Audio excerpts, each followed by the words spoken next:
Mbau tena saa hii panike mbau. Panike watu wanakimbia mbaya sana. Baage masasi kanalia sei upende sana. Na kubarieri akose hata panike. Muone tu. Nani iko wapi? Ile ndio zone yenye adui kwa kule ku 4 antennes. Jongo ile makoline ile ya nani ile ya Kabunambo. Effectivement, nous disons qu'il n'est pas interdit de dialoguer. Et la démocratie est bâtie sur le dialogue.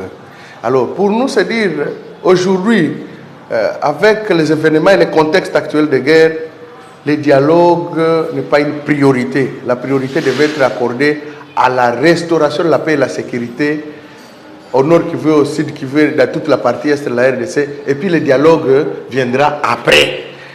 Mettre le dialogue au premier plan, c'est sauter les étapes. C'est vouloir légitimer l'agression. Ceux qui disent que le conflit persiste à l'Est parce qu'il y a absence de dialogue, c'est une paresse d'analyse de contexte. Parce que tout simplement, quand vous essayez d'analyser les acteurs qui sont sur le terrain, comme je l'ai dit tantôt, vous trouvez que c'est le Rwanda qui est sur le terrain. Alors, on a dit... Comme je vous l'ai dit, on a demandé à l'armée rwandaise de se retirer d'Ouvira. Mais on voit le porte-parole du M23 aller dire nous nous retirons d'Ouvira. Ça vous dit quoi? C'est la même équipe, ce sont les mêmes personnes.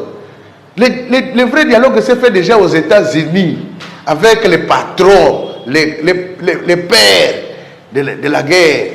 Alors, tous ces agents qui sont sur le terrain, ces ouvriers sur le terrain, devraient être mis à la responsabilité de leur papa, de leur patron, et non mis à la responsabilité encore de la République démocratique du Congo qui souffre, qui a été agressée, qui saigne. C'est une erreur d'appréciation.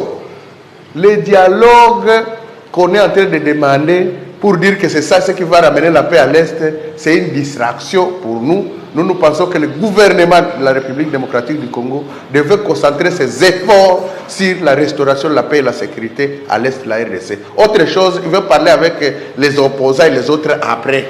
Bukavu. 2 plongeurs rwandais meurent lors d'une opération au barrage de Ruzizi 2.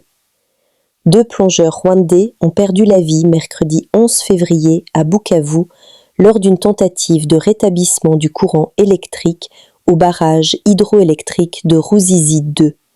D'après ces sources, les rebelles du M23, appuyés par des éléments rwandais, auraient fait appel à des plongeurs venus du Rwanda pour intervenir sur une panne technique affectant l'ouvrage. La coupure d'électricité touche la ville de Bukavu ainsi que des territoires du Sud Kivu alimentés par cette infrastructure.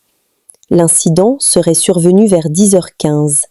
2 plongeurs, descendus sous l'eau pour tenter de localiser l'origine du dysfonctionnement, ne sont pas remontés à la surface. Le corps de l'un d'eux a été repêché, tandis que le second resterait coincé au fond de l'eau. Des frappes aériennes menées par des drones des forces armées de la République démocratique du Congo ont ciblé, ce mercredi 11 février, plusieurs positions des rebelles de l'AFC M23 autour de Mpeti, dans le groupement Kisimba, territoire de Walikale, au nord Kivu. Selon des sources administratives et coutumières locales, les premières détonations ont été entendues aux environs de 13 heures, provoquant une panique généralisée parmi les habitants des villages. Plusieurs familles se sont réfugiées en brousse. Ces nouvelles frappes interviennent seulement 48 heures après celles ayant visé les positions rebelles de Minjenje, non loin de Mpeti, dans la localité de Banakindi. D'après plusieurs sources contactées par les sources locales dans la région, ces précédentes opérations auraient fait plusieurs blessés dans les rangs de l'AFCM 23. Le bilan des frappes de ce mercredi demeure inconnu à ce stade. Le territoire de Walikale, et particulièrement l'axe Pinga-Mpeti-Minjenje, est, depuis plusieurs mois, le théâtre de violents affrontements entre les FARDC, appuyés par les Wazalendo, et les rebelles de l'AFC/M23. Cette zone stratégique est convoitée par les belligérants, ce qui accentue l'instabilité sécuritaire. Les frappes aériennes actuelles s'inscrivent dans la stratégie des FARDC visant à affaiblir les capacités militaires de la FCM23 et à reprendre le contrôle de certaines positions clés autour de Pinga, considérées comme un verrou sécuritaire dans cette partie du territoire de Walikale. En France, tout le monde connaît cette chanson, mais est-ce qu'à Kinshasa, est-ce qu'en RDC, on connaît cette chanson de Dalida? Paroles et paroles et paroles et encore des paroles. Et en un an, c'est un peu ce qui se passe au Parlement européen, ici à Strasbourg.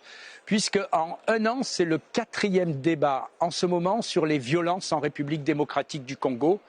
Et en dehors de ce débat, rien n'est décidé, rien ne se passe pour aider ce pays. Donc je le dis très clairement, cette fois, je ne participerai pas à cette comédie qu'est ce débat. Pour une raison simple, toutes ces discussions n'ont servi à rien. Parce que l'Union européenne joue clairement un double jeu. Dans l'hémicycle, on soutient Kinshasa. Dans les faits, on laisse faire tout ce qu'il veut à M. Kagame. Ces discussions sont même contre-productives, puisqu'elles offrent un répit au Rwanda de Kagame. Car sur la RDC et la situation catastrophique à l'est de ce pays, tout a été dit, les massacres, les pillages, la volonté depuis 30 ans d'éradiquer toute une population, les viols et j'en passe. Le coupable, aussi, tout le monde le connaît, c'est le Rwanda et son dirigeant sanguinaire Paul Kagame. D'ailleurs, le Parlement européen a adopté il y a un an, quasiment jour pour jour, le 13 février, un texte sur les violences dans l'est de la République démocratique du Congo où figurait une demande très claire de la quasi-majorité des parlementaires en demandant aux institutions de l'Union européenne de sanctionner les hauts responsables du Rwanda. Évidemment, la Commission n'a rien fait. Et pour maquiller son inaction et comme un affront de plus aux Congolais, l'Europe n'a signé que quelques chefs de guerre locaux répondant aux ordres de Kigali. Bref, on a sanctionné des lampistes. Pourtant, l'Union européenne peut prendre de vraies sanctions quand elle veut, comme celle par exemple que Bruxelles sait prendre contre la Russie. Il faut interdire les visas pour les dignitaires rwandais, geler leur avoir et annuler les partenariats européens qui nous lient à Kigali. Mais voilà, dès qu'il s'agit de la République du Congo, l'Union européenne considère qu'il est acceptable de massacrer des centaines de milliers d'Africains, de piller ses ressources sans que ça ne dérange personne, sans qu'on ne prenne aucun acte réel. Rendez-vous compte, l'Union européenne n'a toujours pas annulé son accord de 2024 avec le Rwanda sur les approvisionnements en matières premières, alors que toute la communauté internationale a prouvé que ces matériaux rares sont volés par Kagame et le Rwanda à la population congolaise. Ce double jeu de l'Union européenne doit cesser. Cette hypocrisie devient inadmissible. Ça doit cesser immédiatement car ça commence vraiment à devenir suspect. Pourquoi tant de complaisance dans les institutions européennes pour Kigali? Va-t-on découvrir un jour à Bruxelles un Rwanda Gate comme on a découvert le scandale de la corruption du Qatar Gate? Alors si l'Europe veut dissiper tous ces soupçons, la seule réponse crédible de la Commission européenne, ce sont des sanctions dures et efficaces contre le Rwanda, contre Kagame, contre sa famille. Car sans acte, les paroles de l'Europe ne sont toujours que des paroles. Le débat derrière moi continue, mais rien ne le suivra. C'est assez si on respecte un tout petit peu les Congolais et les massacres qu'ils subissent. Au centre des discussions, l'utilisation non autorisée des fréquences radioélectriques congolaises par l'opérateur rwandais MTN Rwanda, particulièrement signalée dans des zones comme Rutshuru.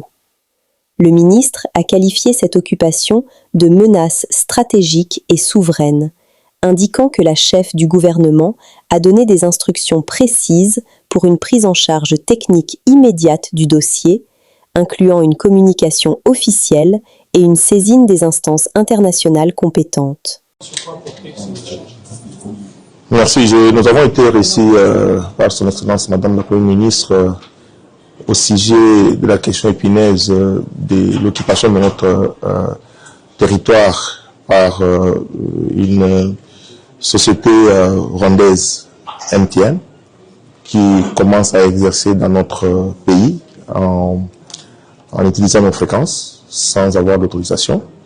il fallait que nous venions avec les régulateurs, le président de la RPTC, mais également les opérateurs concernés, notamment RTL, Orange et Vodacom. Nous avons présenté la question et nous avons dit de Madame la Première ministre les orientations. La question reste technique. Une communication technique se fera autour de la question et les instances politiques viendront après. Et pour le moment, la Première ministre a donné des instructions précises pour que les techniciens, c'est-à-dire l'RPTC qui va pouvoir communiquer sur la question et arriver à saisir les autres instances internationales autour de la question. Voilà en quelques mots ce qui a fait l'objet de notre audience auprès de Madame la Première ministre du gouvernement. Voilà, les problèmes de la qualité des services de communication a eu l'objet de plusieurs réunions.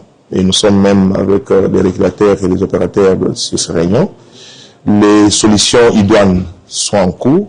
Je crois que le gouvernement, à travers le Fonds de développement des services universels, nous sommes en cours de solutions et je crois la connectivité des 145 territoires, la réduction de la fatigue numérique, c'est en train de se faire. Le gouvernement a pris des dispositions.